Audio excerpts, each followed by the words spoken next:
now I'm just gonna sit at the dock of the bay, watching the tide roll away. Sitting on the dock of the bay, wasting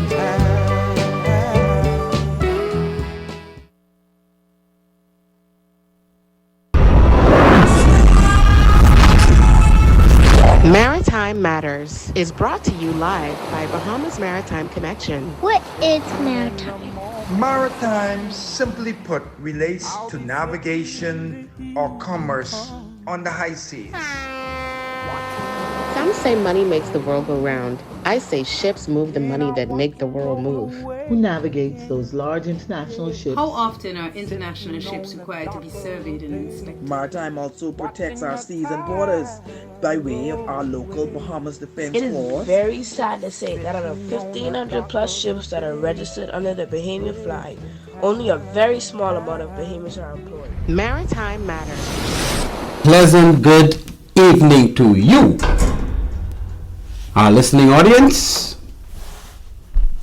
Welcome to Maritime Matters. I am your host, Captain Glenn Bain. On our show, Maritime Matters, we talk maritime. This is Tuesday, ladies and gentlemen, the 30th of April. Another Tuesday, and of course, another Maritime Matters show. What have we got for you today? We are going to touch lightly on our local maritime matters. There ain't much of those. Not many maritime matters in the local, I wouldn't call them tabloids, I'll call them newspapers, and I'll dare say our local media. So we're going to touch lightly on them tonight. We're going to dive a little deeper into the international maritime fields, because you know they are loaded, and we are loaded with information on international maritime stuff going on in this universe. I won't say the world, the whole universe. It's a lot going on in maritime, and our discussion will therefore include, tomorrow starts the month of May. And what is synonymous with the month of May? More specifically, the 10th of May. And I take you all the way back 44 years ago. The 10th of May, 1980. One of the most significant, the most horrific, the most tragic event.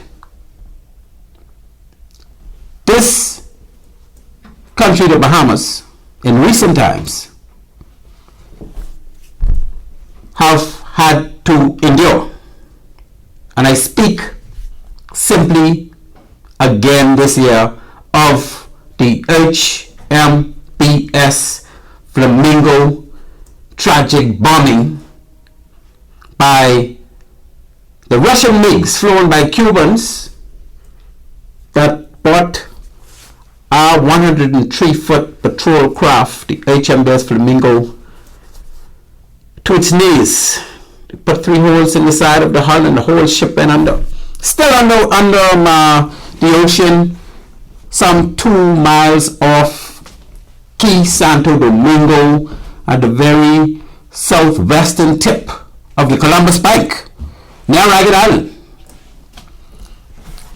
Ladies and gentlemen, I will not stand by and allow such an incident to be forgotten.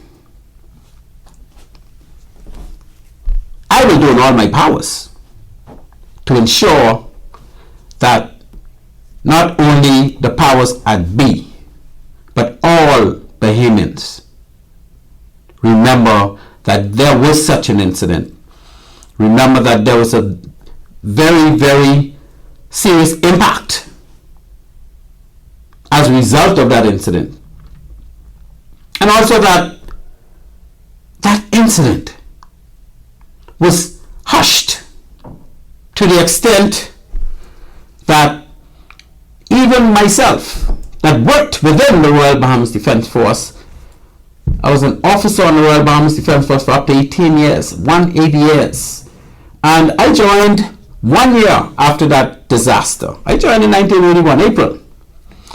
Within a year of May 1980. And 18 years later, I left the force, and still without the knowledge of all the individuals that were serving on board the HMBS Flamingo at the time she was attacked, destroyed, and all those men who had to swim for their lives to get from the ship to the captured craft. And we at that incident, we got to talk about that all of May, all 4 Tuesdays in May. We will be talking about the sinking of the HMBS Flamingo, and is that devastating? Is that significant in the accolades of our history? That every time this period of the year start to come around, I start to get humbled, a little upset. And if you look around today, we find that there's not one street bearing the name of not even one individual that was on board that ship. Now we know 4 died in impact, 4 died after, and we still have 11 living among us. And 44 years later, not one street in this country carries any of the names of any of those persons that suffered that devastation.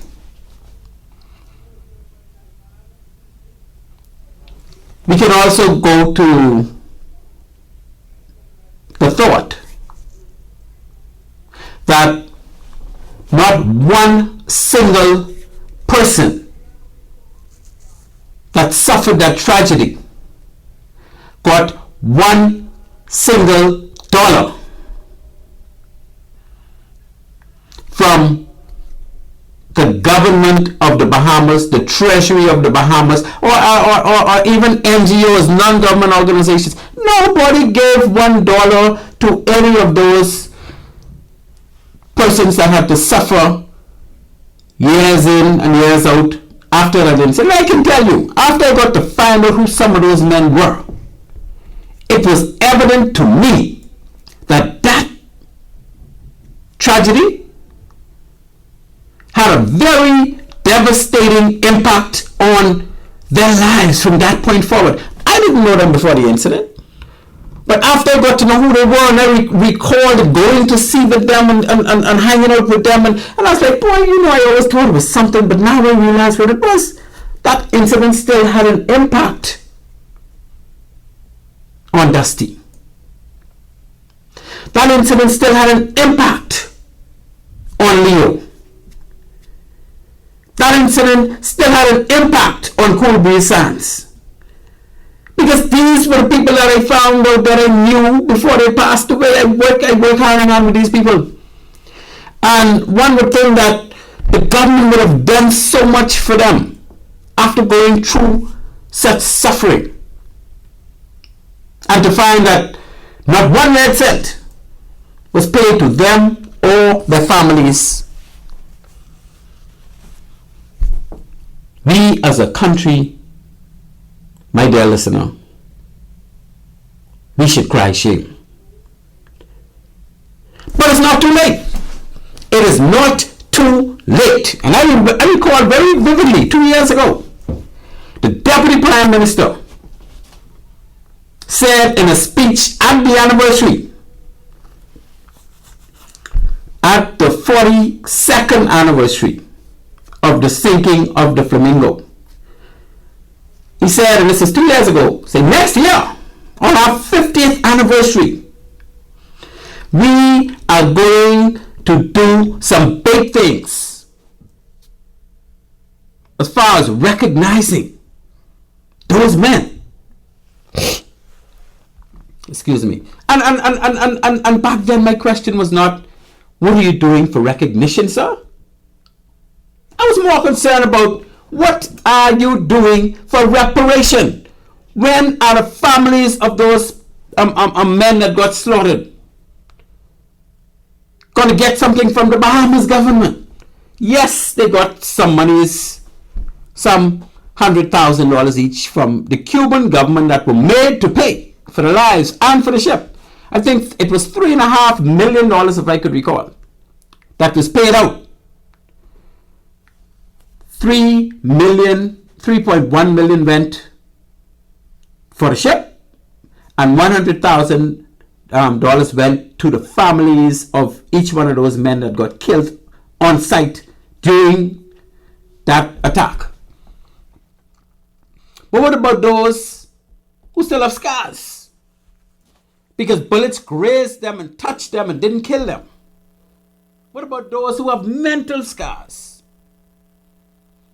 What about those who still live among us and they don't even have insurance if they get sick?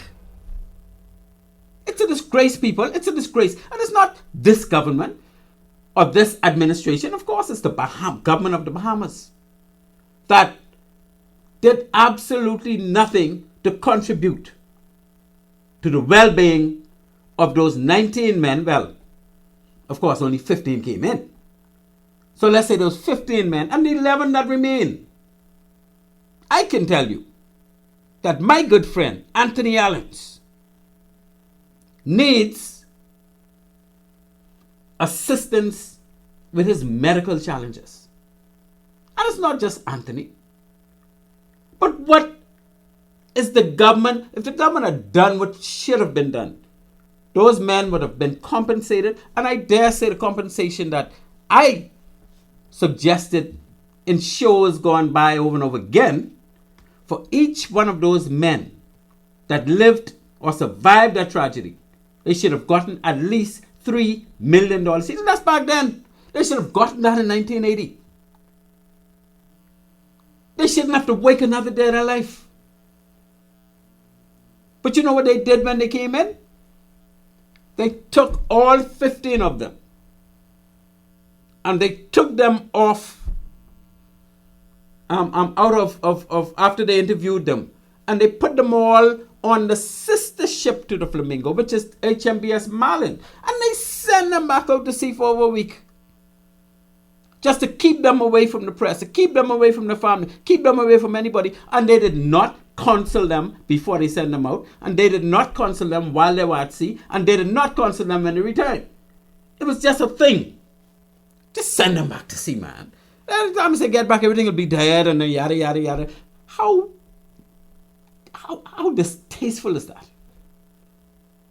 For a country to do that to men that were in battle. And when I say in battle, they didn't go to see the battle, no military aircraft. They went to sea to arrest vessels for poaching, which they did, drug smuggling, and illegal migration. That's what they went to sea for. That's what they were trained for. They did not have a fighting chance against a military aircraft of any sort. Yes, they had a 20 millimeter on board the ship, but a 20 millimeter moves slower than you can move a rifle, slower than you can move a pistol, slower than you can move anything. They move very slowly, and they are trained to go forward on the boat. You can't even take a 20 miller on its mount and turn it toward the superstructure of a ship, because it will be blocked. It cannot go beyond the arch that was designed for it to go, so that you don't have to worry about the person slipping down and the gun turning around and shooting people on board the ship. That cannot happen. So the 20 millimeter, in the face of MiG jets that you only see when they already pass you, you hear them, and then you see when they pass you. You don't see them approaching. That's how fast they are. So those men were sitting ducks. And if for any reason those MiGs were told to kill all of those men, they would all be dead. If for any reason, now you can remember, well, you know, we had this discussion over and over again every May, and I would have researched and found that even though the MiGs were only ordered to sink the ship, which they did, and Commander Amos Roll was the last person to leave that ship, based on all of the research, the last person. They said the captain is usually the last person to leave a military ship that is going down. And he stood by and he made sure that he was a real captain. That's why today, Commander Amos Roll is one of my heroes in maritime. One of four. But that's the reason, because he was the ultimate captain, eh? How many of us would have done that? Anyway, going beyond that, the ship was ordered to sink the ship, and they did. And when they launched a life raft from the ship, do you know that was also riddled by those MiG jets? They didn't even allow them to go on a life raft.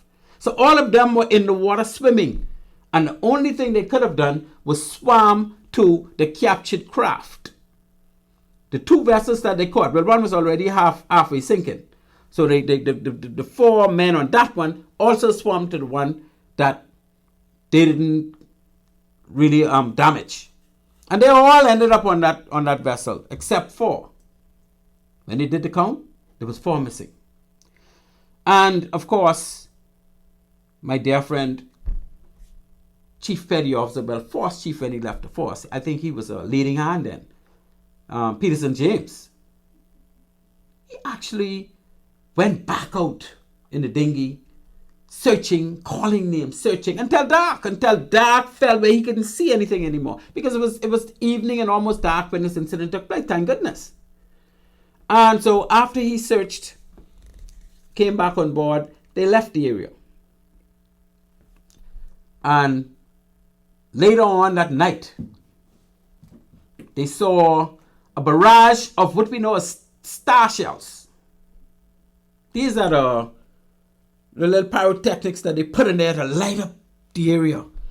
And they could have seen when they look behind, because they have already, under the direction of Commander Amos Roll, he already ordered them to darken ship and let's go to Ragged Island. So they were about 3 or 4 miles away from Key Santo Domingo, headed north.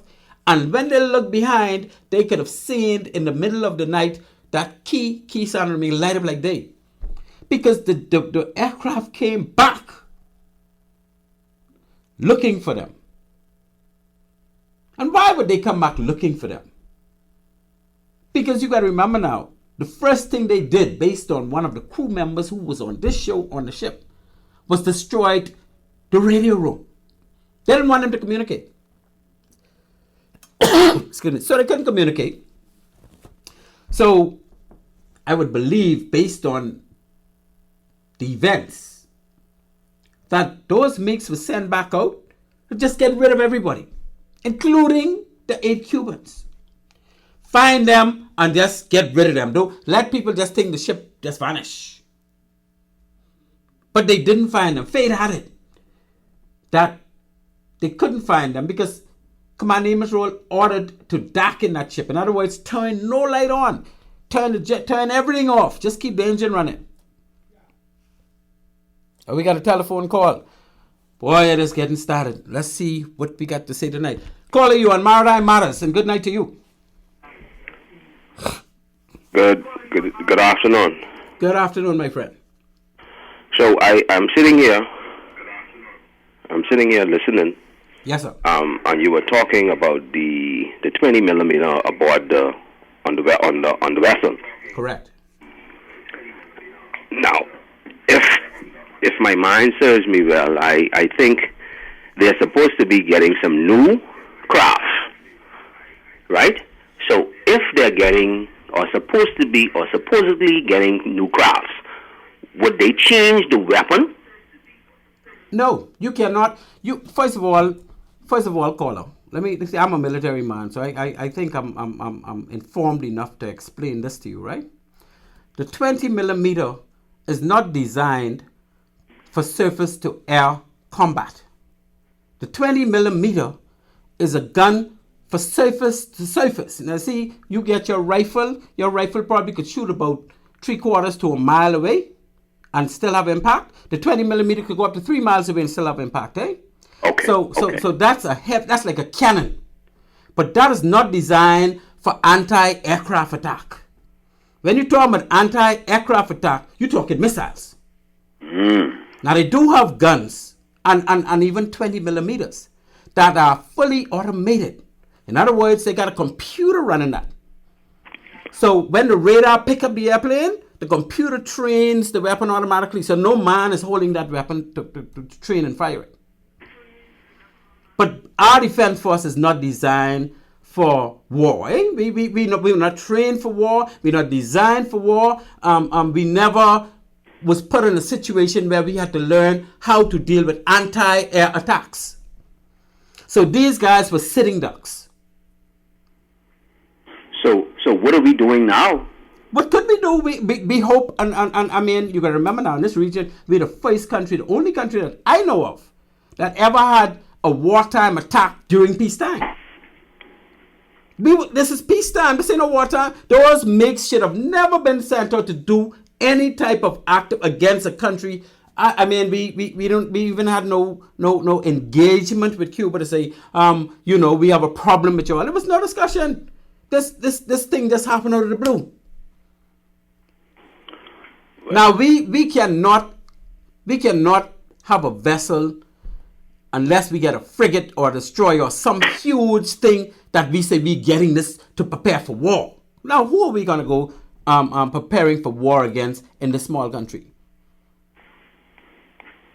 So let's forget having a weapon on these patrol boats as we are to have air surface to air missiles.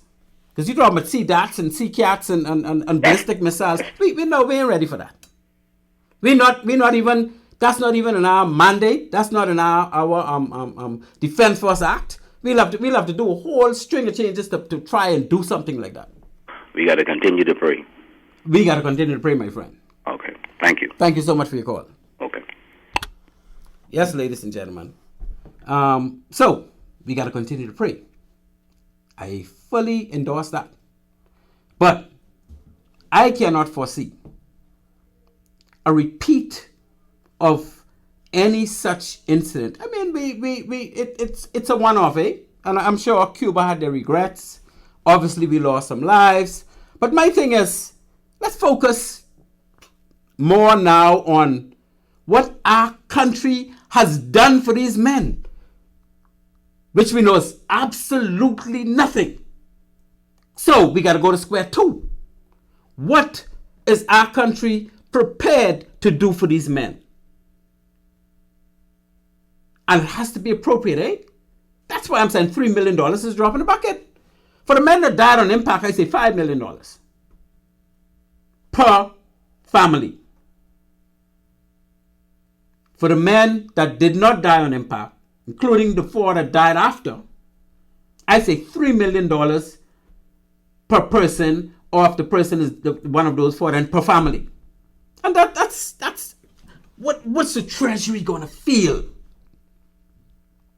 by giving out $50 million to men that went through such a disaster? Nobody else in this country would ever go through anything like that. Nobody else that lived in this country have ever gone through anything like that as far as doing service in one of our government entities. Yes, we've had a lot of disasters on the police force. Over the years, policemen have died by being shot. Some in active duty, some not in active duty. And I say to every situation where you have that happen, particularly when in active duty, that officer, the family should receive at least $1 million per incident. And I say that because if I'm a police and there's a situation where there's hostile firing from a building, and I have to diffuse that. That person has to be stopped. My life is especially if the person is carrying an AK-47, a rifle where my bulletproof vest is like toilet tissue to those bullets. I have to now put my life on the line to resolve this or defuse the situation. And if I die and my family loses that income, loses my ability to do things, what compensation is the government going to give my family in the absence of me being able to continue carrying on and doing a lot of things for them? I say at least $1 million per incident. And anybody who think that's too much, feel free to call. Anybody who think that's too little, feel free to call. Because you got to remember, we got thousands of police out there. We got thousands of defense force persons out there. Defense force out there in a chase with a vessel with Haitian migrants. And we know those migrants now have a lot of weapons. And that officer goes to board that vessel unexpectedly being shot and killed. What will this country do for that officer? These are real situations, people. And we face with this daily. We got to be able to do something for these people. Got a call on the line? Call you on Maritime Matters. Hello. Good afternoon, Captain Brain. Captain Brain. My brother, good afternoon to you. And how are you? Man, I'm in top shape and getting better. Yeah, glad you stopped me from running extra hard today. I have lots of stress off my shoulders at the moment. And I'm feeling great. Well, I am feeling good for you, my friend. I am feeling good for you. Now I got another call on the line. You want me to let you hold for a second? Yeah, okay. Okay, because you know me, you can roll for a while. Yeah, okay. Yeah. Call you on Maritime Matters. Hello. Yes, good afternoon, Captain Glenn Bain. Hi. To you. Lady Veronique, good afternoon to you, my dear. And how are you? The original. Let me just first give thanks to the Almighty God through Jesus Christ of Nazareth and the Holy Spirit. Yes, ma'am. And I only found this on 5 o'clock. That 7 o'clock was so good, but anyhow, God allowed things for his reason. Yes, ma'am. I'm only calling to reconfirm with those monies that has to be issued. And to get the access to those funds, we will need my boss, former Prime Minister Hubert Alexander Ingham, and all our nation leaders, and our white Bahamians. We must come together collectively because this is the time. And we have to clear the late Sir Lyndon Pendling name, okay? Because external factors played a major part in that attack through the internet communication system that many were not aware of, and I tried to bring them up to speed because now they have locked I don't know, because maritime involves the Arawak Key port. That is correct. Now, that whole system has been blocked and locked down, and I was on the airwaves warning them about this internet criminal terrorism that took place in national insurance and most of our ministries where we are losing monies, and we will probably blame it on our politicians being corrupt or some of our technocrats. Okay, so I only called to say good night, good evening to you and Auntie May and all your family and Mrs. Bain and your daughter and all those who are out there in the maritime area, because we are not dealing with the regular crime. This is transnational organized crime, and the best Minister of National Security to date is Mr. Wayne Monroe. And I left a message with Miss Seymour, the Commissioner of Police, Mr. Clayton Fernanda, because he entered the area, the force in, I think, 82 or 84. Right. And we have planted, we had sunk a capsule out from the Commissioner's office. That is why I stay on the airway, because we have much money to access on our police officers, because I also have monies to access. That is why I am so determined and never give up and never give in. And good night, good evening to His Majesty King Charles III and Queen Consort Camilla and Her Excellency for life and all others. And we wish him speedy recovery, eh? Yes, he shall recover. That they are used to that. They are used to more brutal and vicious attacks. That's why the story of the biblical discipline resolve. Yes. Let me ask you a question. Part of it. I want to ask you, where were you? I know you must have been a police officer at the time, but where were you when the Flamingo was sunk? The No, I did not join yet. I joined in 1980. That would have been May. That's how come I knew Thompson from Shirley Street. Right. You did say, yeah, you see, so God is going to release all the divine and financial freedom blessings of the One Bahamas Financial Freedom National Development Plan, because we're supposed to have infrastructures properly developed and all access to helipads and airlifts on every major key and residential island in the country. Dignity of humanity to each and every household. So I already spoke with my model boss this morning, and that will be dealt with, because this has to be collectively done. This is not about politics. This is about the bringing our Bahamian people in unified love and respect for one another first and foremost. That's how come they can destroy us, because we do not stand together on the biblical principle. And those who do not believe in the Bible, at least they ought to represent good, destroying evil.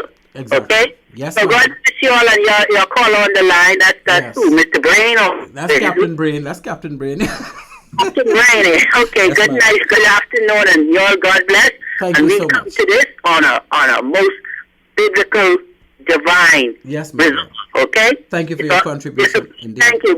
God bless you, and good night. And God bless you too. Thank you. Yes, that's Miss Veronique. Captain Brain. Yes, sir. How are you, sir? Oh, man. I needed that little relief, boy, because I was running a little hot there every time my thing. But what happened to those men? You know, I've been on the sea for many, many years. So did you.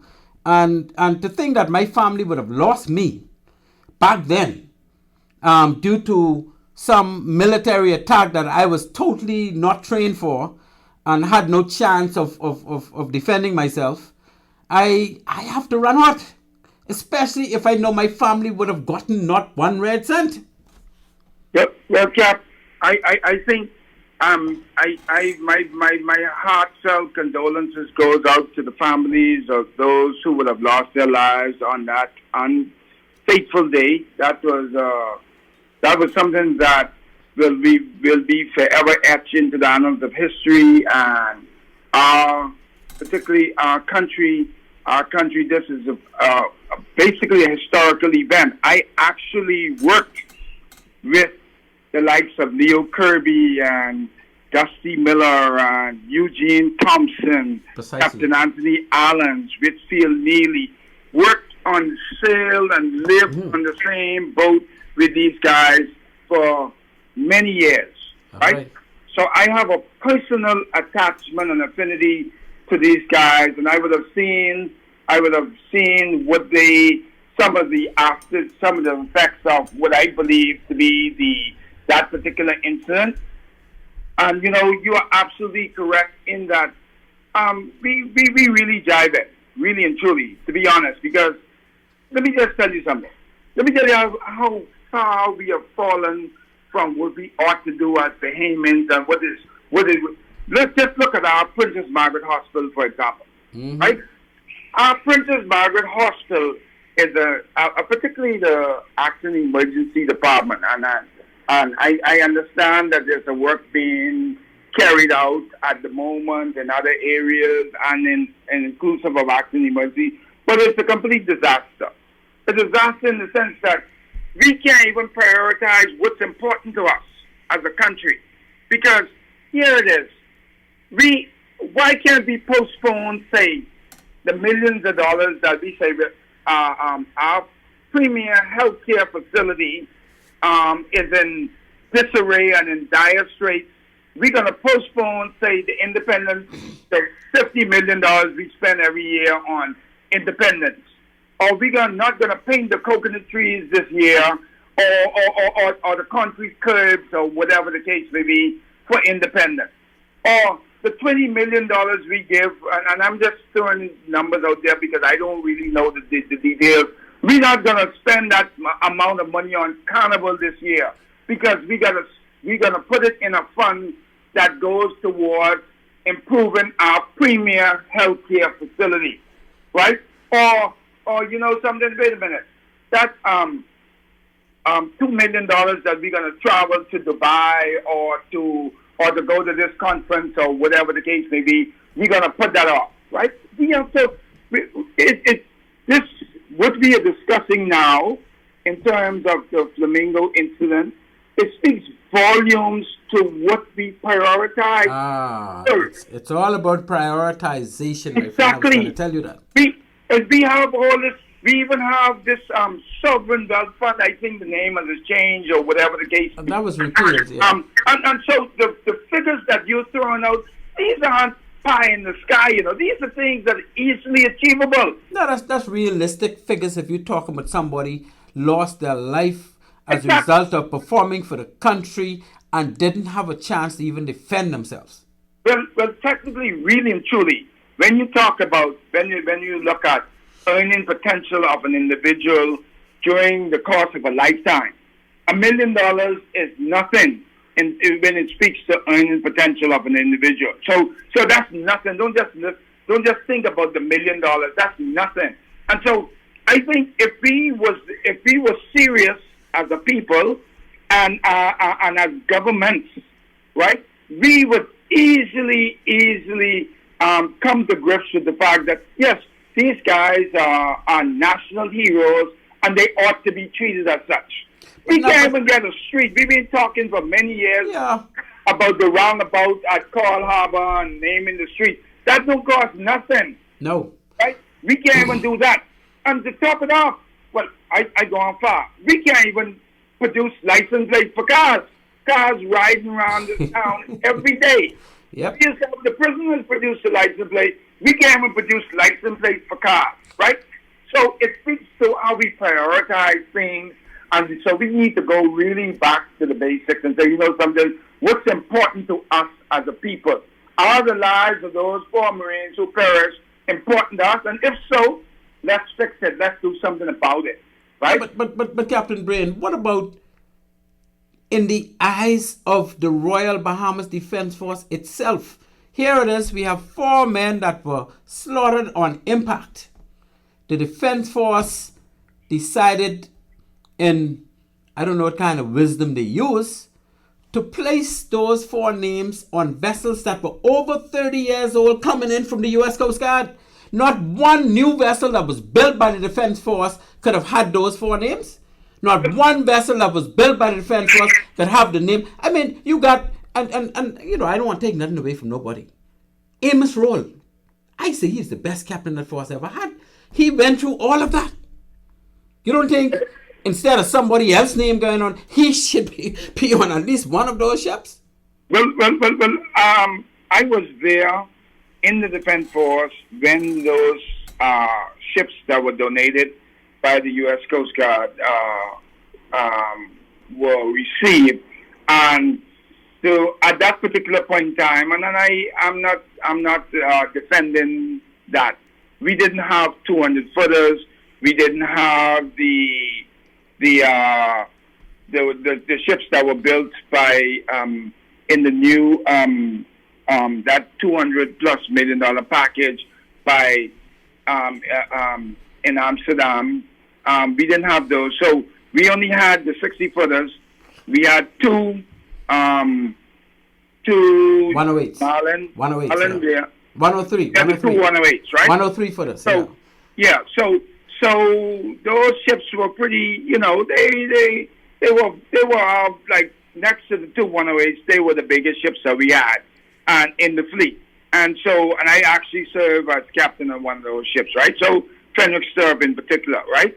And so, well, while I understand the fact that these at that time that was important to the force, but that don't mean that we couldn't in the aftermath and after those ships fell would have no longer would have been commissioned. We couldn't go back and fix something in the aftermath that rename other ships to give the kind of recognition to those heroes that they ought to have. And so but my thing is, you get these 4 ships, and I don't know if it was in haste that you decided, well, okay, since it's 4, we'll use the 4 men who got killed on impact. Yeah. But like you say, that the lifespan of those ships is less than 10. They're already over 30 years old. So when you do get your new batch of ships, I think because ships have a lifespan. See, and the thing is, streets do not have lifespans. Yeah. And it took Clifford Butts Scavella, after all of those years, to erect a monument on the base, not only in memory of those four, but in memory of all the fallen, right? But Captain Dan, you got to understand. But that's the mentality. Understand when you speak about these things and the sequence in which they happen, you have to understand what it goes back to my initial point. What are our priorities, right? And the kind of significance they would have placed, governments of the Bahamas would have placed on the lives of those individuals. At the end of the day, there were no out of sight, out of mind, in my opinion. These guys, yes, they made the ultimate sacrifice. We recognize them once a year at the cenotaph. That's enough, and that's it. We don't have as a people, we don't have the kind of sense of pride, and we don't have the kind of commitment to duty and all these stuff that a lot of other countries have. Look at our independence, for example. We don't even, they have to come up, we have to get threatened to put up a flag to say, this is our Independence Day. Look at all the other nationalities that come here. Call on the line, I see you. And they celebrate, right? Yeah. What I'm saying is,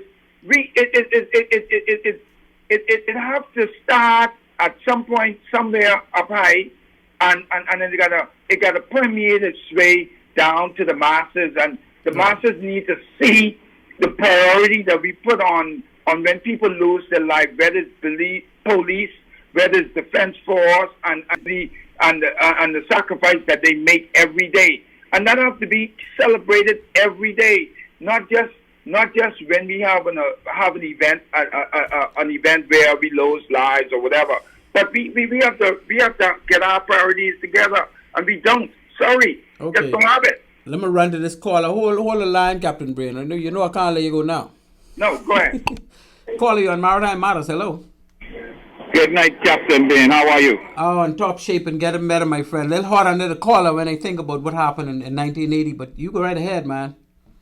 Listen, I thank you for keeping the memory of this incident alive. This is Star calling. Hey, Brother Star, what's happening? All is well. You know Fenric Star is a family member. That is correct. Yes, Fenric was a senior man, eh?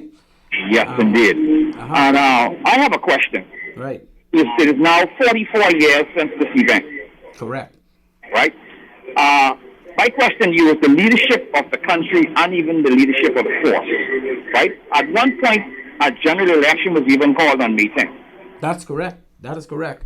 It's across the political divide stemming all the way from 1980 to now that like Captain Brain is saying on the next line, there was no priority given to the fact that these men were slaughtered, that this incident was so significant. But it doesn't seem as if the country itself is holding it in that level of significance, because if you can call a general election on such a solemn day, an incident of that magnitude in the country, and 44 years later, year after year, you bring this up on your show, and nobody in the leadership of the nation seems to gravitate towards remedying the situation. Where are we? But not only that, I'm hearing just yesterday that this year, May 10th, there will be a minuscule celebration. They're not even inviting people in. So I don't know what's planned, but I have to make one or two calls to find out what's going on. It's like they just want to throw it under the bus all of a sudden. Yeah, I don't understand it. After 44 years with an incident like that taking place in the nation, when we were even a young nation, and we have had subsequent leadership of the force. We have had subsequent leadership in the country, and no one seems to hold this incident to the level it seems to be held. So, well, you can't pass former Commodore Clifford Scavella, and I don't know who all was involved. I don't know if it happened on his watch or it happened before his watch, and he picked it up and keep going with it, and whatever happened. But I know that he had a big part to play in causing, at least on the base, some significant remembrance of that incident and of all the fallen from the Royal Bahamas Defense Force. Yes, I agree. He did a tremendous job in keeping the memory alive within the organization. But this memory should be kept alive on a national level. Oh yes. You absolutely on point, my friend. At the national level, and the families of those that felt the impact of that incident should all be compensated. The individuals, the 11 that continue to live, and some of them are not living in good spirits, they should be appropriately compensated. And it's not too late. It's not too late. Well, I must say, continue to do a good job, and I hope sometime before May 10th you can play that poem again by Godfrey Roll. That's very inspirational, and keep the fire to their feet so that someone will step up to the plate that has leadership in this country and put this incident to where it should be. Definitely. That poem and the 21-gun salute will certainly lead off in the next show, my friend.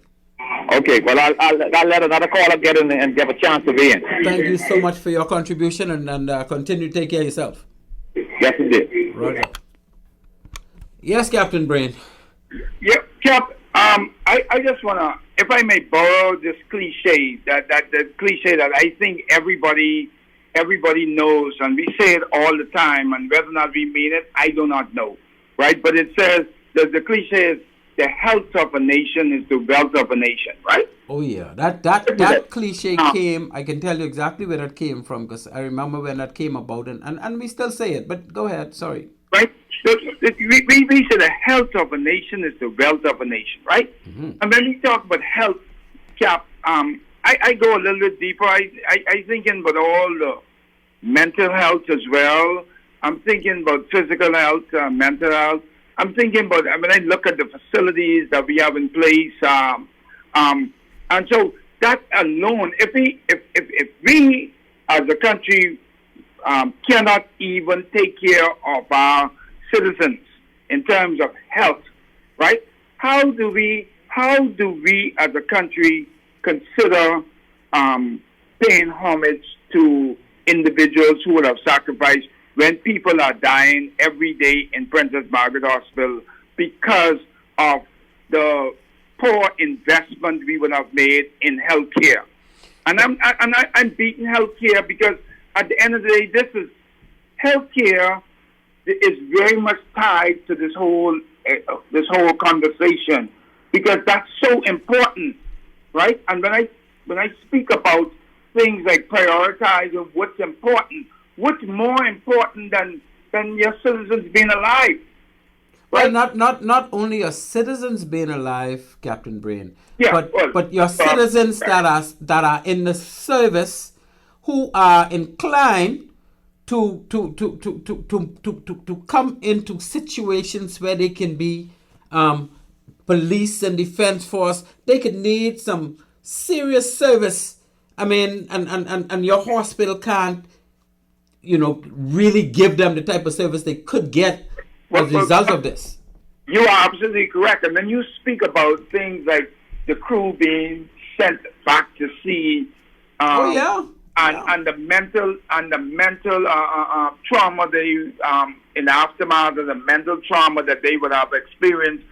I mean, maybe it was ignorance on our part. No, they wanted to hush them. This was not ignorance. This was intentional, Captain Brain. This didn't happen because they came in and somebody said, "Oh, we really need this boat to go to sea. Use that same crew." No, this is intentional, just so that they cannot be around the press. They cannot be telling their family exactly what's going on, and they just want them to get away for a while. This was intentional. This was planned. This was not something that just happened. Well, again, Cap, we have a lot of work to do, man. That there is something that I'm telling you. When it comes to that particular incident, not only the persons on that vessel was impacted by that. We have had persons who were not a part of that incident who were impacted by that event. As a matter of fact, I know people. I'm personally aware. I'm personally aware of individuals who, because of that particular incident and when that occurred, left the defense force. And we also have a lot of people like myself and those like me who, because of that incident, we decided to join the defense force. Exactly, and my brother was in that situation as well. I remember quite clearly. Exactly. My mom was so afraid. She says, "No, I can't afford to lose any of my sons." But he says, "Well, mommy, I want to go and I want to serve and the like."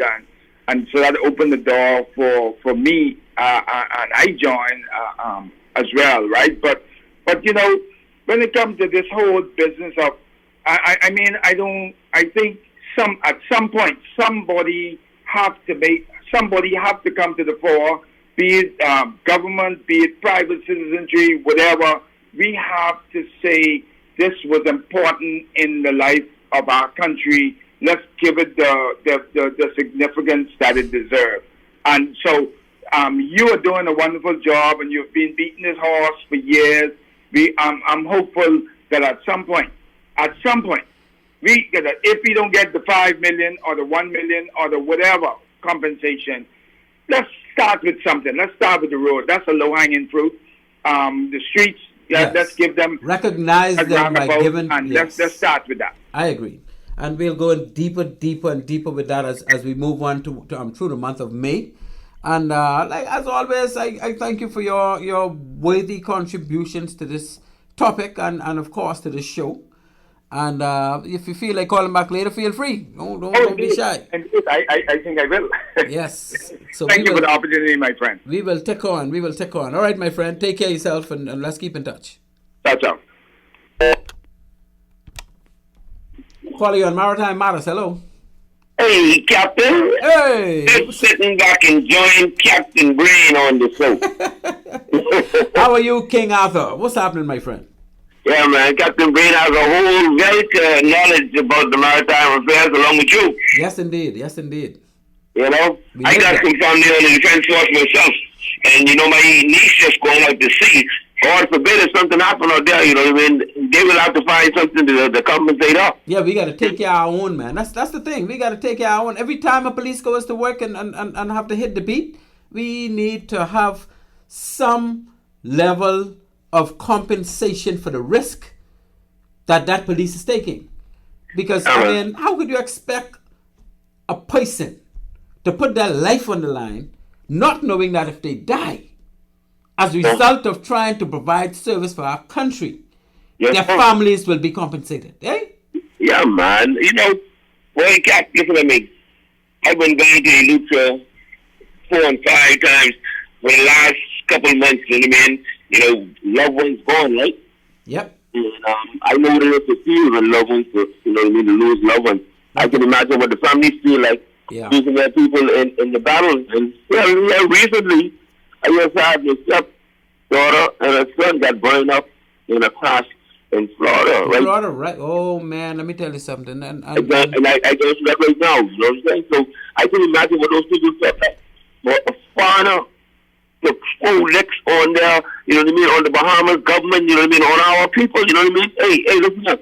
Not only the defense force wanted to fight, you could have walked around the Bahamas and use fights and do the Andes to anywhere. You could have get an army together and they wanted to go and retaliate. That's correct. That is correct. Yeah. You know, because, you know, the women ain't no easy fella, you know. The women is an African too. You know what I mean? They put us this close to America because they know we were fighters. They know we were intelligent. You know what I mean? We ain't here just because we want to be here. We were them smart slaves that they put out close to America so they could guard us. You know what I mean? This, you know, there's a plan what they did with the type of people we got here. You know what I mean? So Bahamians, you know what I mean? Be strong. You know what I mean? And we ain't nothing to play with, my friend. And we got to take care of our own. We have to take care of our own. We shouldn't have the Cuban government giving $100,000 per death because they made a mistake, and our government give absolutely nothing. Well, guess what? To nobody? It needs to be an inquiry on that, and we will go back and make the wrong right. You know what I mean? That's the only way we can feel good as a people towards our people. I don't think they need an inquiry. The facts are clear. The facts are clear. They just need to dish out the money. And government can dish out money, and it's not this administration. I'm not talking about no particular. I'm talking about the government of the Bahamas, the treasury of the Bahamas. That is there to take care of Bahamians, especially in situations like this. So let's get the money out. Yes, all those who sit in the seat. I mean, you can't be thinking about yourself. You got to think about others, where we came from. How could you have come this far if it wasn't for those guys putting their lives on the line, and still today? Exactly, and they continue to do it every day, eh? But we need to give it some priority and appropriate priority. Well, to hear that they're not going to be having any significant celebrations this year as they did in the past, that's just mind-boggling. I mean, is it getting worse? Well, I'll tell you something. Between you and me, it ain't too late to make the wrong right. I agree, and that's a very good point, my friend. Well, I thank you as always for making this big-time contribution. Yes, sir. And continue to take care of yourself, my brother. Next lap, I'll be able to catch up with you. It ain't long now before I come back in your neck of the woods. All right, then. No problem, man. Hey. You got to invite me down to Savannah Sound, man. I got to get down in Savannah Sound, too. I can't just only see you in 8 Mile Rock. You having all the fun in Savannah Sound. I got to get in Savannah Sound, too, man. Let me know when you could be getting away so we could do our do. All right, then. No problem, man. Take it easy, eh? All right, my friend. Take care. Calling you on Maritime Matters. Hello. Oh, I'm so glad to be on your show this afternoon. How you doing, my brother? Hey, top shape and getting better, my friend. Man, I was wondering if you hired me. Everything cool? No, but couple things I need to address two things with you, but you and Herbie just hit one nerve on me just now. Go right ahead, man. I had the high park so I could call you in.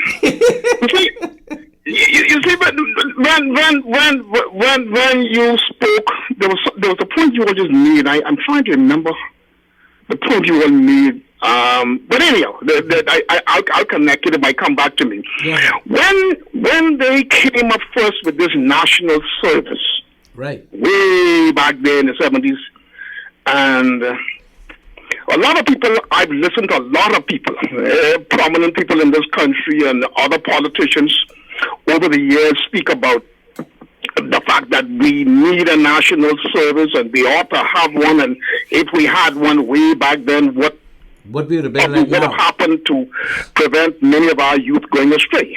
Yes. But see, what a lot of people don't know, who were born way after the 70s, was that when they came up with that draft bill, they brought out a bill that was very prejudiced against the Bahamian people, particularly the young people. That's correct. And I was one of them then. Yes. And this is what the prejudice was. See, so Lyndon Pentland sent out this draft bill for this national service to prominent individuals in society, some religious leaders and some other people. And what happened was someone leaked some of the information out before they even reached, because they were supposed to simply look at the draft and respond to the prime minister, and then they go from there. Right. But some of the information was so egregious, right, that somebody decided to leak the information to the public. And what was most troubling to me was, well, let me give some people who don't know what that draft bill was about to some degree, because I never saw it, but there was some information I heard. The bill was, the draft was supposed to draft, I think, young men and women between the ages of 18 and 40, as I remember. You had to serve for 3 years, whether you were married or not. Whoa. Okay, it was 18. It was 18 years to age 40. Those were the years you had to be. Those were the years that qualified you to be a part of national service. 18 years of age to age 40. Right. Male or female, married or unmarried. It was mandatory. Whoa. And then, you see, the nonsense about it was, if you were married, they would separate you from your wife. Oh. And so, and you see, I'm going to tap on that a little further because somebody, when they mentioned that part, Guyana had started this national service. They had a service, as I understand it, in play, and that created all kinds of problems. But what made it so prejudicial to me was they excluded all of the members of Parliament's children and the senators' children. Now that's when they really weren't talking. They really weren't down talking to me. I remember that being a sticky point in this national service. It was like if you were holding certain position in the country, your child have to go through it. Yeah, I remember. I was a little boy. My child could go there and perform national service, but Kenyan children and 800 children and everybody else children who remember Parliament, their and senators, their children are exempt. What make that damn service so special? That is exactly how things go in countries like this. People, they what's good for the goose is not good for the gander. You see? Yeah. So and the rest of us. Sorry, I'm sorry. Go ahead. When that national service, if I recall, they were trying to pattern behind what Singapore did, right? Okay. Singapore, what Kim Leon, what the leader the father of the nation for Singapore, he and Sir Lyndon were very close. Right. Because back then Singapore was just getting off the ground to become successible. Right? And Sir Lyndon decided, well, okay, Singapore have it in place. Lee Kuan Yew. Put it in place, and Sir Lyndon was telling Sir Lyndon how it was working out so well. And Sir Lyndon wanted to put it here, but unlike Lee Kuan Yew, who even his son had to go in it. But I've been watching a lot of videos on Lee Kuan Yew in recent weeks. Oh, that man was amazing. Oh yeah, and I see that's a brilliant man. Yes. That man knows around the country. And discipline was the utmost priority for him. Oh yeah, but you see, the thing is, the system in Singapore was totally different from what these morons are trying to inculcate here in the country, in the Bahamas. Yeah, because they wanted to make it prejudicial. They didn't want it to be fair across the board. Now let me tap back into the situation where the husband and wife separated. Because you see, in Guyana, as I understand it, when Guyana implemented theirs, they had separated. I think it was the same age category as well, 18 through 40. Right. And what Guyana did was separated the husband from the wife. Oh. And so let's say, for example, the way the Bahamas is set up. So the men would go, for example, to Inagua. Oh, the different part, yeah. Yeah, so he would go to Inagua to do whatever they wanted to be done in Inagua. Then that man's wife could end up in Cat Island. Okay? Yeah. And it was that kind of situation in Guyana. And you know what happened after the end of the 3 years of service? Many of the people in Guyana, when the man found his wife, she had babies. Yeah, she going on. A lot of those women were pregnant. Going along with that, yeah. It's like slavery. It don't even make sense. Yeah, so now you know I can rape somebody for my wife. Indeed. So okay. I thought about the Bahamas, and we can get back to the Flamingo in a minute because I asked you where you was when Flamingo happened. But I thought about the Bahamas moving, not necessarily having a national service, but having like a voluntary national. In other words, the government could start where you will not work for the government unless you come through the police or the defense force. Okay. Right? So 10, 20 years down the road, every civil servant would be so disciplined to the extent where they had that training. I can work with that. And the public service would want to hire them as well. But you see, as you and Captain Herbert were speaking about national issues and the prioritization of national issues and significant issues, particularly with those men in the defense force. Yes. See, I remember that day vividly, man. vividly. Where were you? Call, I see you on the line. Where were you when that happened? May 10th, 1980, I was 20 years of age, and I probably would have been, because that was in the evening, yeah, so that would have been, I was living in Soldier Road then, near Kennedy, in Windsor Place. Right. I remember that vividly, brother. Yeah. And every it was a hollow, it was like, it was like the president got shot, so to speak. Absolutely. That's how it was that day. Absolutely. But you think they give them homage and treated them the way they should have been treated? But you see, that's the point that really when you're able to speak, you see, that's what ticked me off. Right. Because it could have been me or you, eh? Yeah, and then now you want me to go to national service, but now these 4 guys who died, and then the other 11 who suffered, you do nothing for them. Absolutely nothing.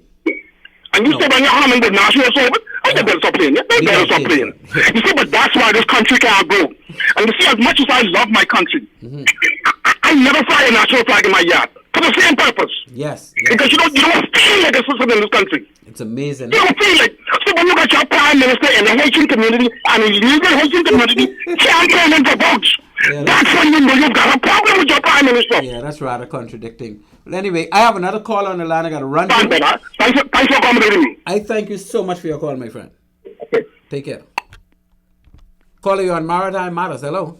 Hello to Auntie Mace. Hey, Lady Donna. What's happening to you? How are you, my dear? I am fine because I know Auntie May is enjoying a hot cup of bush tea. You're right, and I haven't even tell a good night yet. So you know, right after right after you talk and I go to the break, I can come back talking to Auntie May. What I think has happened in the Bahamas, we have been copycats. Every foolishness we see people doing, we don't analyze it. How would it affect us? Is it good or bad for us? We have for 50 years, we have not been thinking out of the box and looking for how to propel the Bahamas and being creative and trying to do things that would suit us. When we see other people doing things, we want to do the same thing. To be copycats, right. Analyzing it, how would it affect us? And right now, where we stand now, the Bahamas need to take a critical and truthful look from 67 until now, the mistakes we have made, and set things in action to correct our mistakes. If not, we're going to lose the Bahamas. That is correct. And you know, we the people got to make that happen, you know, because the people we elect are the people that are presented to us to elect from. So if they have their own priorities and desires, they're not going to take care of the masses the way they should. The country is not going to go in the proper direction the way it could. And we, the people, got to start standing up and calling these things out. And we got to be prepared at the end of the day to actually get together and protest against what we know is wrong. And until we are prepared to do that, we're really not serious. We can't blame the people for what they do. We got to blame ourselves for not putting our foot down against it, you know? Well, I see what you're saying. And like I say, all of the politicians now, they really need to take stock as to find out what could do to bring the Bahamas back into the realms of the Bahamian people. Because right now, look like everybody could come in and they feel like they could do what they want to do. Well, that's it. The politicians got to have, first of all, they got to have an interest and want to make it a priority to look out for the lesser among us and not just work with those who have resources to help them along the way. Because once you get resources in this country and you could spit out a couple dollars for this and a couple dollars for that, you will have your way. And those without resources, they pay for everybody else. You know, we need to stand up and put our foot down for certain things, and it's absolutely nothing that I am aware of that this country has come together in protest to cause the government to have to do something. Not in my lifetime. Now we hear about the Burma Road riot and all that, but it ain't not happened in my lifetime. I remember we used to have some teachers sit down in Rawson Square until they get what they want. I remember that. Mm-hmm. Outside of that, I can't remember any massive assemblance to show that we, the Bahamian people, we are serious. This has to change. Yes, we had Lincoln Bain and his followers, and I was part of it sometimes, putting on little rap, but only a handful of people shows up compared to, the size, the volume that we should have for some of those items. So we as a country, we as a people need to start getting serious. Because we can always say, the government this and the government that. What are we doing? And that's the only way it's going to change, if we put our foot down and cause it to change. Because the governments would have their own agendas. The administrations would have their own agendas. And of course, they're going to try to carry out their agenda. And if we don't check them and make sure they're carrying out some other agendas, then it's going to continue to go the way it's going. Well, I thank you so much for your contribution, my dear. Like I say, I got to get back to Anime. Look at the show almost out and I say hello to Anime yet. Anyway, you continue to take care of yourself. Thank you so much for calling and lending your support. And I trust that you're doing well. We'll keep in touch. Okay. Yes, ladies and gentlemen, at this point, we're going to run to this is our only break. First and only break, boy, because we only got, 15 minutes left? I don't know where the time gone, but it's gone. And guess what? We even didn't start late.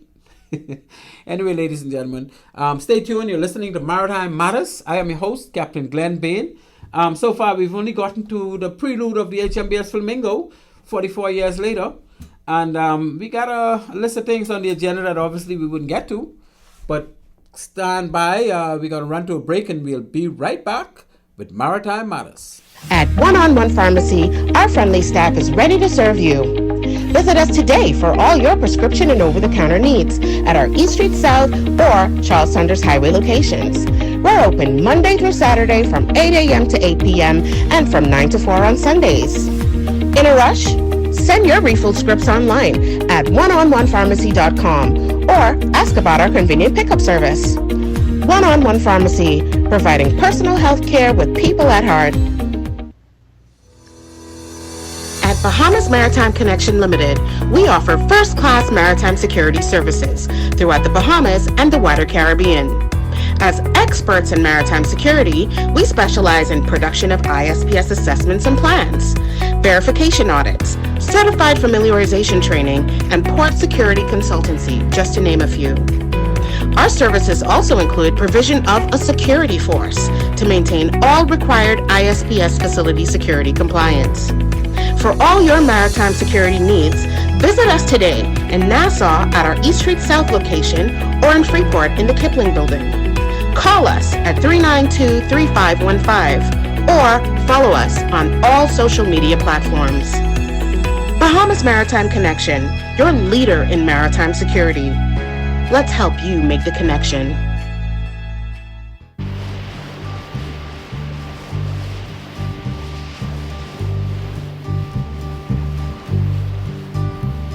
Sitting in the morning sun, I'll be sitting when the evening comes,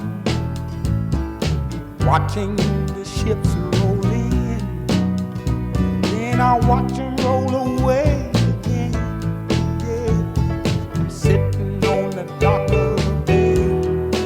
Watching the tide roll away, sitting on the dock of the bay, wasting time. I left my home in Georgia, headed for the Frisco Bay. And we are back, ladies and gentlemen. Welcome again to Maritime Matters. I'm your host, Captain Glenn Bain, and if you were listening to us all along, you'll know that we just completed the prelude to the HMBS Flamingo devastation, the dilemma, the sinking, the bombing of HMBS Flamingo. And we've had quite a few calls, quite a few good calls. And there's a call on the line. There's another call. Let's just move to our phone line and continue with the Flamingo. Caller, you're on Maritime Matters. Hello. Okay, there's nobody there. Right. So, we have a long list of things to discuss other than the flamingo, but for some reason, it's my passion. Being a former member of the Royal Bahamas Defense Force that did a good 13 years of active sea time, I can kind of imagine that there were many times when even my life was at risk. And thanks to, people having my back, I had some good crew.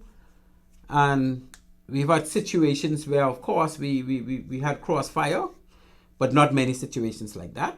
We never had a situation where we would have had a fighter, MiG jet, or any other type of military encounter while during the time, or any other time, as far as I am aware, outside of the Flamingo incident.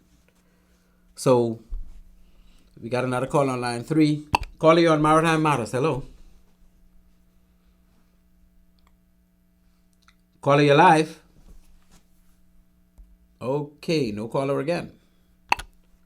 Feel free to call back. And so, we wanted to really shed some light on the fact that we had 19 men on board that ship when it was just gun to powder. The ship sank.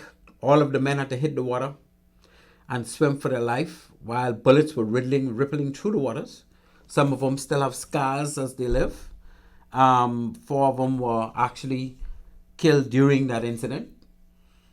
And the ship was lost, still to the bottom of the ocean, about 2 miles or so to the southwest, thereby, of Key Santo Domingo, which is at the extreme southwest end of the Columbus Banks, the closest major island being Ragged Island. And we continue on with annual celebrations of that incident. I don't know if it's for the sake of just doing something, or if we really seriously want to pay back something to those men for what they have gone through. But at the end of the day, we're just going to keep going, eh? And we have to put the governments, whoever's the administration of the day, foot to the fire to ensure that due compensation at some point, ASAP, is given. And not only compensation, reparation, recognition, and all the rest of it. So we got a call on the line. One more time. Caller, you on Maritime Matters. Hello.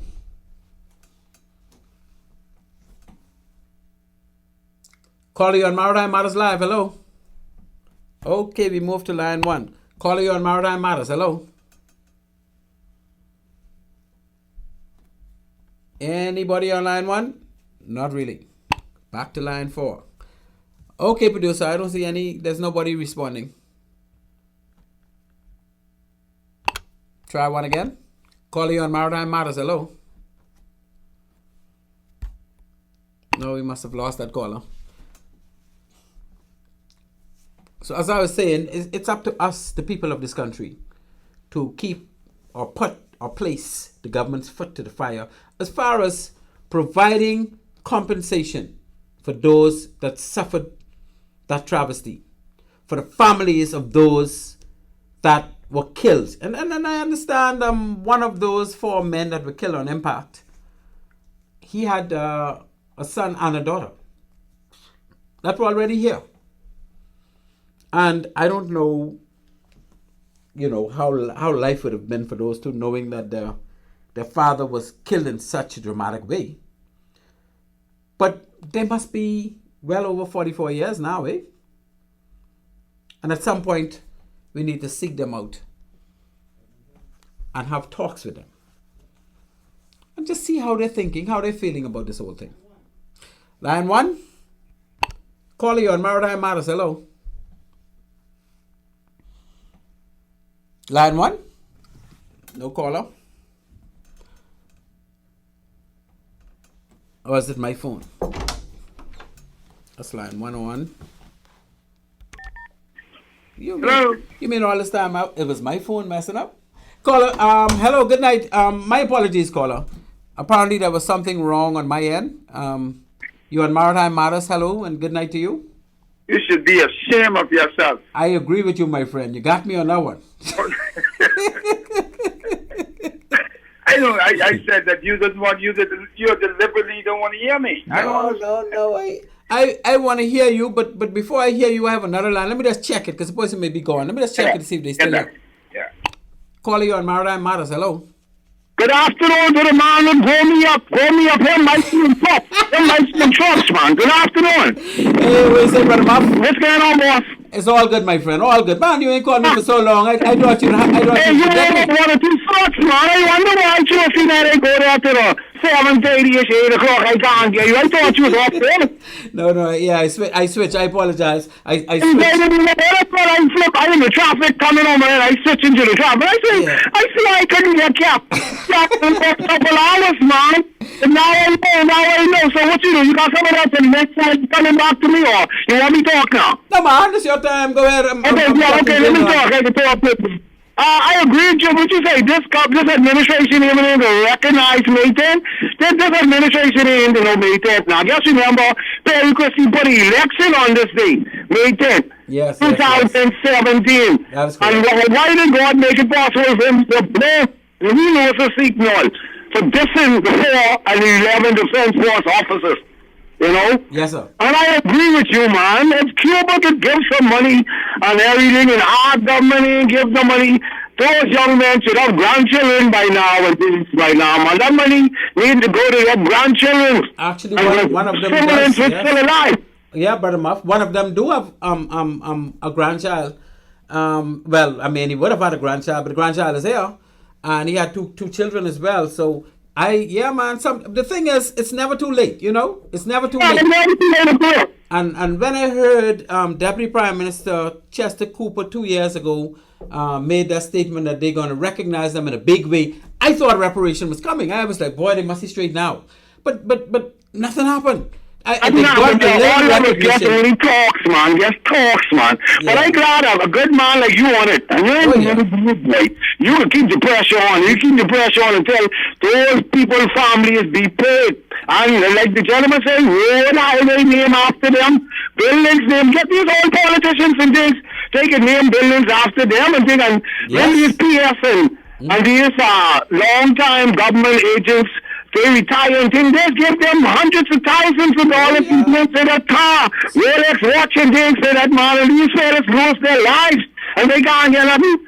There's something wrong with that, man. Something wrong with that in this country. So we have to keep the topic on fire, man, because something have to be done, my brother. But you know, we bamboo down people, we don't give up on nothing. I agree.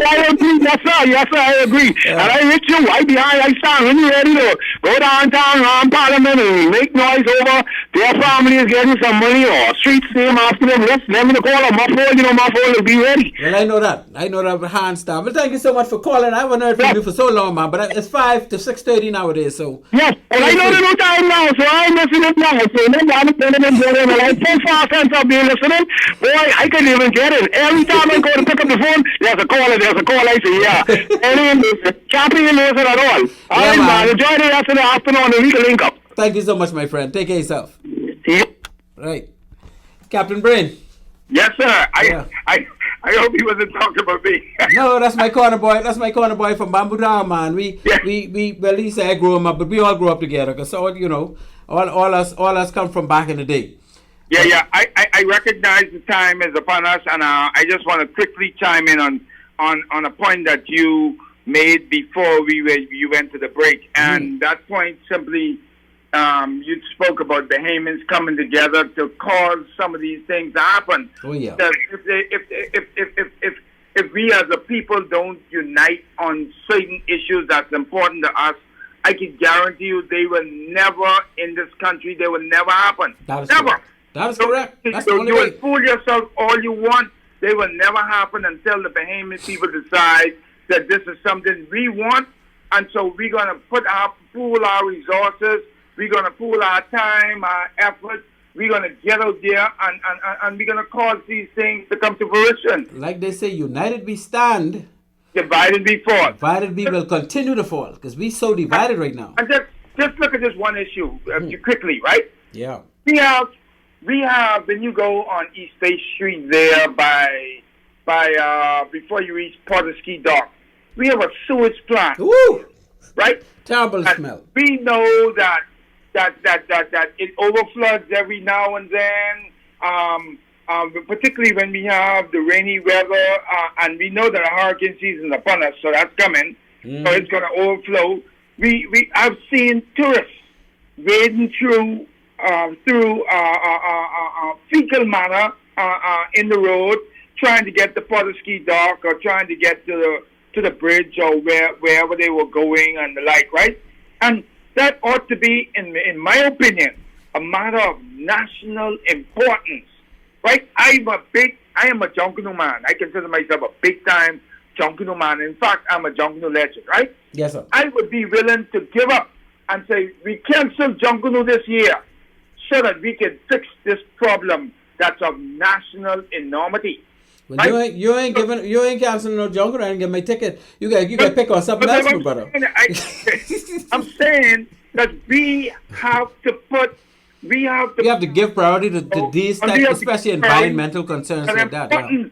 This is sewer, and the scent is very foul on a regular and daily basis. Yeah, it's horrible. I passed away yesterday, no later than yesterday. I passed that, and I was like, whoa, this is awful. What level of importance have we given that as a country? That's something, in my opinion, very, very important, right? And the thing that most politicians have to pass that on a daily basis. Exactly. So I don't know, man. We have to get our act together, and I'm hoping that the folks that sit in lofty places, they're listening, and we make a real asserted effort to really examine ourselves and what's important to us as a people. Let's put together a plan of the Chinese and everybody else have them 50-year plan and all that kind of stuff. We don't have no plan for that. We just walk. We just do everything. Boy, Captain Brain, time gone on us. But let me just tell you something. You don't have to put plan together. We got laws in place we don't enforce. You think plans mean anything? But we need a plan, though. But man, we just need to do some things. Yeah, exactly. And let's start with the things that we can change quickly. The low-hanging fruits, like the port in Morgan's Block. We didn't get to that today, but that's going to stay on the agenda until we could get to it again. We didn't get to how the Houthis are causing the world to suffer high prices and ships to go all the way around. And we didn't get to some of the things you want to talk about, these wind farms and solar farms. But, we give credence to, that's the preliminary to the sinking of the HMBS Flamingo. And we will continue that throughout the month of May. And so your contribution is always welcome. Your contribution is always worthy. So I thank you again, my friend, for being such a critical part of the show. Thank you, brother, and thank you for the opportunity. And you take care, my friend. So ladies and gentlemen, with that, we got to close out. As you know, our time has expired. My good producer, Mr. Craig Gibson, the one and only, has given me this extra minute or two. Well, it passed 3, I should say. And as you know, our show tonight was brought to you by Bahamas Maritime Connection Limited.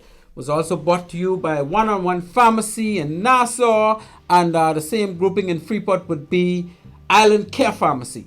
And we also brought to you by the GBI pilots and the Bimini pilots who are here to service your pilotage needs throughout the country.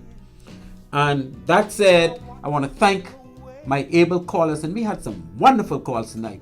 We had some very, very serious-minded calls that really addresses this concern about our flamingo, those that suffered that flamingo incident. And ladies and gentlemen, I want to thank you, our dear listeners, the show would be nothing without you listening, for continuing to listen to Maritime Matters.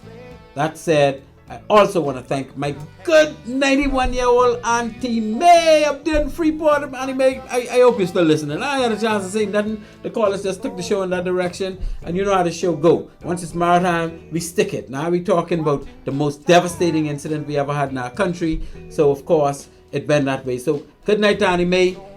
Good night to you, my dear listener. And as always, Maritime Matters out.